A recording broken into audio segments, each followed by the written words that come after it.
उभाटाच्या वतीने एक आंदोलन करण्यात येत आहे. त्यामध्ये उपरोधिक आंदोलन तुमचे प्रतिकात्मक बॉक्सिंग वगैरे त्यामध्ये दाखवण्यात आले. त्याच्यामध्ये आंदोलन आहे का? या पहिली गोष्ट तर या विरोधी पक्षाला महाराष्ट्रात काही काम शिल्लक राहिलेलं नाही आहे. रिकामचोट विरोधी पक्ष राहिलेला आहे. लोकांच्या प्रश्नावर त्यांनी बोललं पाहिजे, शेतकऱ्यांच्या प्रश्नावर बोललं पाहिजे, बेरोजगार बोललं पाहिजे. विरोधी पक्षाचं ते काम असतं. पण केवळ विरोधाकरता विरोध करायची भूमिका महाराष्ट्राला सगळ्या विरोधी पक्षाची आहे.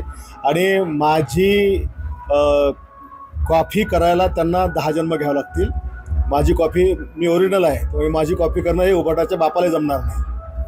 बुलढाण्याचे आमदार संजय गायकवाड हे नेहमी वेगवेगळ्या कामासाठी म्हणजे मतदारसंघातल्या नाही त्यांच्या अनोख्या कार्यपद्धती आणि वक्तव्यांच्यासाठी ते प्रकाशच होतात असतात.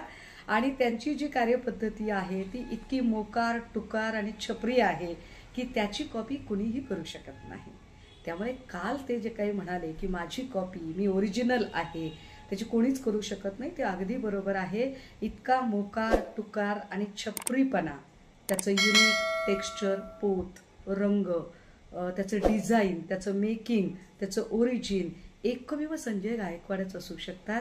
त्याची शाखा इतर कुठेही असू शकत नाही. सो उलट आपण संजय गायकवाडांचं कौतुक केलं पाहिजे, अभिनंदन केलं पाहिजे की या निमित्ताने का असेना एवढा अस्सल छपरीपणा फक्त त्यांच्याच ठायी आहे हे त्यांनी मान्य केलेलं आहे. स्पष्टीकरण नाही आहे. काल आपण लोकांनी महाराष्ट्रात आणि देशात महाविकास आघाडीच्या लोकांनी महाराष्ट्रातल्या आणि देशातल्या भारतीय जनता पक्ष आणि महायुतीतल्या आमदारांच्या विरोधामध्ये प्रतिकात्मक आंदोलनं केले. त्यामध्ये आपण मला प्रश्न विचारला की आपल्या मतदारसंघात सुद्धा आपलं बॉक्सिंग मारतानाचं एक प्रतिकात्मक आंदोलन केलं. त्यावर मी तुम्हाला हे उत्तर दिलं की माझे प्रतिकात्मक आंदोलन करण्याची उभाटाच्या कार्यकर्त्यांच्या बापाची अवकात नाही. उभाटाच्या कार्यकर्त्यांच्या बापाची औलाद नाही, हे माझे शब्द आहेत.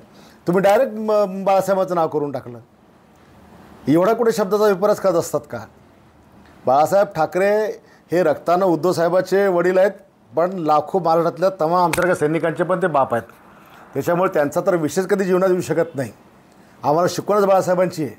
पण उभाटाच्या कार्यकर्त्याबद्दल मी जे काय बोललो त्याचं आपण तोडून मोडून दाखवलं. ते आपण जनतेला सरळ जे काही सत्य आहे ते दाखवण्याचा प्रयत्न करावा.